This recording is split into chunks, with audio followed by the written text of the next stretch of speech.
Chandrababu quash petition పై సుప్రీంకోర్టులో వాదనలు కొనసాగుతున్నాయి. సిఐడి తరపున సీనియర్ లాయర్ ముకుల్ రోహత్ కి వాదనలు వినిపిస్తున్నారు. చంద్రబాబుకు సెక్షన్ 17A వర్తించదని, అది నిజాయితీ కలిగిన ప్రభుత్వ అధికారులు, ప్రజా ప్రతినిధులకే వర్తిస్తుందని ఆయన వాదించారు. స్కిల్ డెవలప్మెంట్ స్కామ్ జరిగిన సమయంలో సెక్షన్ 17A లేదన్నారు.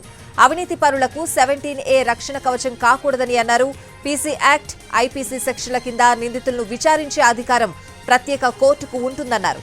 ఈ సెక్షన్ల కింద ప్రత్యేక కోర్టుకు ఉన్న పరిధి ఏంటని ముకుల్ రోహత్ కిని ప్రశ్నించారు జడ్జ్.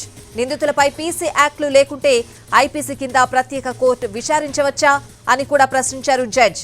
పీసీ యాక్ట్లు లేకపోయినా ఐపీసీ కింద ప్రత్యేక కోర్టులకు విచారించే అధికారం ఉందన్నారు సీనియర్ లాయర్ రోహత్ కి. చంద్రబాబుపై నమోదైన సెక్షన్లన్నీ ప్రత్యేక కోర్టు విచారించదగ్గవేనని అన్నారు. చంద్రబాబు పిటిషన్ను క్వాష్ చేయకూడదని వాదనలు వినిపించారు రోహత్ కి. స్కిల్ స్కామ్ లో 100 కోట్ల అవినీతి జరిగిందని, ఈ కుంభకోణంపై ఇంకా దర్యాప్తు జరగాల్సి ఉందని కోర్టుకు వివరించారు రోహత్ కి. ఒకవేళ 17A వర్తించినా చంద్రబాబుపై ఐపీసీ సెక్షన్లు కూడా ఉన్నాయని, వాటి కింద విచారించే అధికారం ఉందని కూడా ఆయన గట్టిగా వాదనలు వినిపించారు.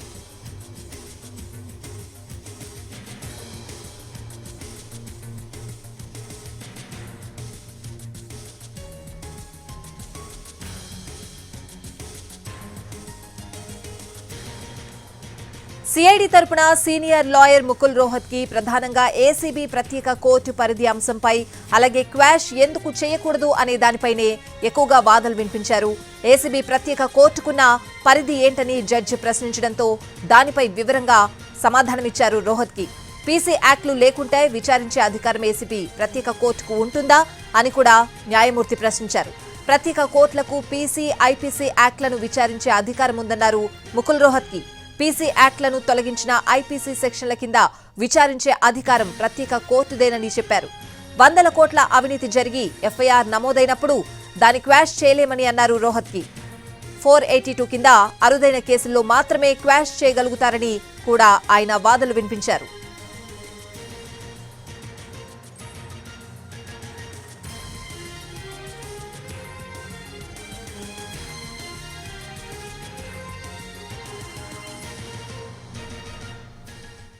చంద్రబాబు క్వాష్ పిటిషన్ పై సుప్రీంకోర్టులో వాదనలు కొనసాగుతున్నాయి. ఇదే అంశానికి సంబంధించిన పూర్తి అప్డేట్స్ న్యూస్ రూమ్ నుంచి మా ప్రతినిధి శర్మ అందిస్తారు. శర్మ, సుప్రీంకోర్టులో విచారణ జరుగుతుంది, కానీ అవే వాదనలు అనేది జరుగుతూ ఉన్నాయి. 17A చుట్టే ఈ విచారణ అంతా కొనసాగుతోంది. ముకుల్ రోహిత్కి సిఐడి తరపున వాదనలు వినిపిస్తున్నారు. చంద్రబాబు నాయుడుకి ఈ కేసులో ఎట్టి పరిస్థితుల్లో 17A అన్నది వర్తించదు.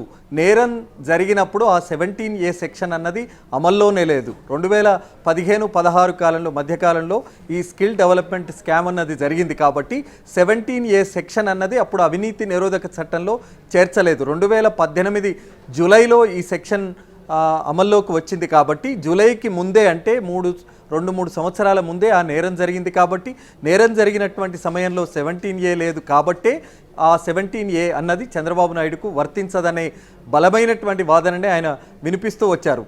మరి దీనికి సంబంధించినటువంటి వాదనలు ఇంకా కొనసాగుతున్నాయి. అయితే ఇప్పుడు తెరపైకి ఏసీబీ, విజయవాడ ఏసీబీ ప్రత్యేక కోర్టు అంశం అన్నది తెరపైకి వచ్చింది. మరి ఆ కోర్టు పరిధికి ఉన్నటువంటి, ఆ కోర్టుకు ఉన్నటువంటి పరిధులేంటి, ఆ కోర్టు విచారించేటువంటి అంశాలేంటి అనేటువంటిదే ప్రధానంగా దానిపైన వాదన జరుగుతోంది. ఆ కోర్టు పరిధి ఏంటని న్యాయమూర్తి ప్రశ్నించినప్పుడు ఆ కోర్టుకు ఐపీసీ, పీసీ యాక్ట్ల కింద నమోదైనటువంటి సెక్షన్లను విచారించేటువంటి అధికారం ఉంది.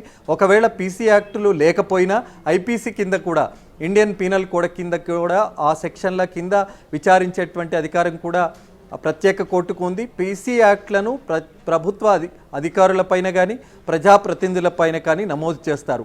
ఒకవేళ పీసీ యాక్ట్లు వర్తించకపోతే గనక ఐపీసీ కింద కూడా అవినీతి జరిగినట్టుగా, అవినీతికి సంబంధించినటువంటి అంశాలన్నీ ఉన్నాయి కాబట్టి, ఉదాహరణకు 409 ఉంది కాబట్టి ఐపీసీ కింద కూడా ప్రత్యేక కోర్టుకు విచారించేటువంటి అధికారం ఉందనేటువంటి అంశాన్ని కూడా ముకుల్ రోహిత్కి చెప్తూ వస్తున్నారు.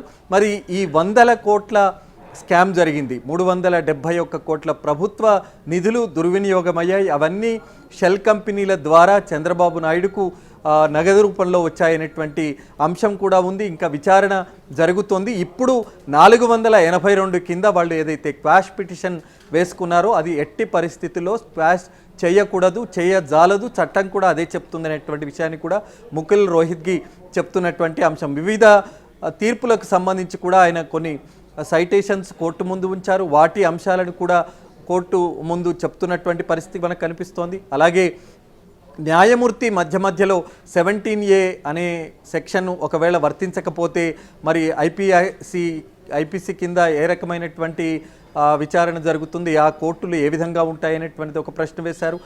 కేవలం ఆరోపణలు మాత్రమే ఉన్నప్పుడు దానిపైన నిర్ణయం ఇప్పటికిప్పుడు తీసుకోగలుగుతామా అనేటువంటి ఒక ప్రశ్న వేశారు.